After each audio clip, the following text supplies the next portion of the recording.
Back to news. HMTV వరుస కథనాలకు అధికారులు స్పందించారు. ఆదిలాబాద్ జిల్లా ఇచ్చోడ మండల కేంద్రంలో అధ్వాన్నంగా మారిన రోడ్ల దుస్థితిపై హెచ్ఎంటీవీ వరుసగా కథనాలు ప్రసారం చేసింది. దీంతో అధికార యంత్రాంగం కదిలొచ్చింది.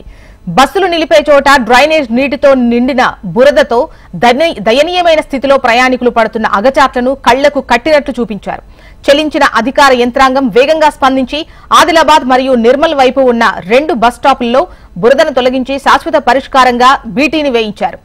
ఇన్ని రోజులు బస్ ఎక్కేందుకు బురదలో ఇబ్బందులు పడ్డామని, ఇప్పుడు అలాంటి అసౌకర్యాలేవీ లేవంటున్నారు.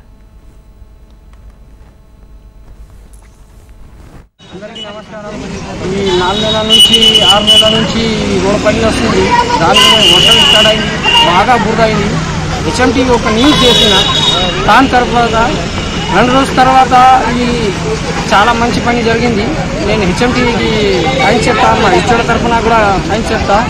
ఇంకా ఇచ్చోడ బాగా పని ఉన్నాయి, అవి కూడా నా ఆశ ఉన్నాయి, అవి కూడా చూపాలని ఒక కోరిక ఉంది. ఎందుకంటే ఇచ్చోడ చిన్న చిన్న పని పెద్ద పని కోసం బాగా బురద అవుతుంది. అది చూపిన తర్వాత చాలా మంచిగా అయింది.